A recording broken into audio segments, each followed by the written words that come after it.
Hello and welcome to this lesson on measures of spread range and interquartile. By the time you finish this video, you will be able to calculate the range of a data set, find quartiles Q sub 1, Q sub 2, and Q sub 3 from ordered data, calculate and interpret the interquartile range, also known as the IQR. Let's get started. The range is the simplest measure of spread. It tells us how far apart the smallest and largest values are. To calculate it, we subtract the smallest value from the largest value. A larger range means the data is more spread out. But watch out, extreme values called outliers can stretch the range and make it misleading. Also, be careful when working with negative numbers. Quartiles divide your data into 4 equal parts. Q sub 2 is the median, the middle value. Q sub 1 is the middle of the lower half. Q sub 3 is the middle of the upper half. This helps us understand how data is spread, not just overall, but within sections. It's like slicing a cake into 4 equal layers. Each slice tells its own story. Let's try this example. We are given 10 test scores from a class. We are asked to find Q sub 1, Q sub 2, and Q sub 3.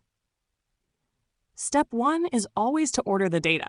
This is very important because quartiles depend on position, not just value.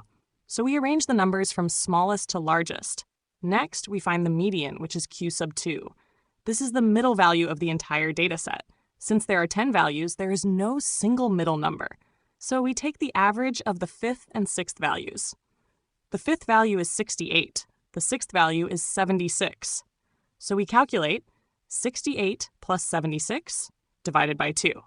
That gives 144 divided by 2, which equals 72.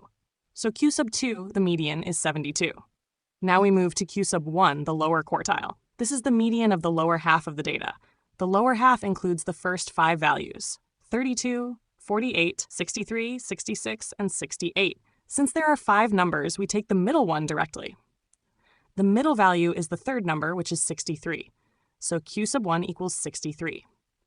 Next, we find Q sub 3, the upper quartile. This is the median of the upper half of the data. The upper half includes 76, 81, 83, 89, and 96. Again, we take the middle value. The third number is 83. So Q sub 3 equals 83. Now we calculate the interquartile range. The IQR measures the spread of the middle 50% of the data. The formula is Q sub 3 minus Q sub 1. So we calculate 83 minus 63. This gives 20. So the interquartile range is 20. Now let's look at how to identify outliers. We calculate 2 boundaries. The lower bound is Q sub 1 minus 1.5 times the IQR. Substitute, and it gives 33. Now the upper bound is Q sub 3 plus 1.5 times the IQR.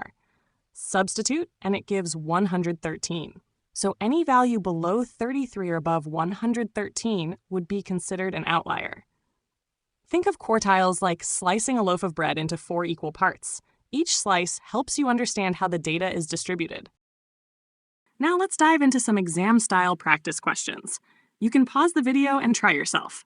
Let's start with this question. Find the range of the data in the table below. To calculate the range, remember the formula. Range is equal to largest value minus smallest value. Now, look at the data in the table. The highest value is 3.4. The lowest value is 1.9. So the range is 3.4 minus 1.9, which equals 1.5. Final answer, the range is 1.5. And that's it. Let's move on to another example. You can pause the video and try yourself. We are asked to find the lower and upper quartiles for a data set. First, we need to look at the given data, which shows the number of feathers used in building 20 different owl nests. The data is already ordered, which is great. The lower quartile, or Q sub 1, is the median of the lower half of the data. The lower half consists of the first 10 values.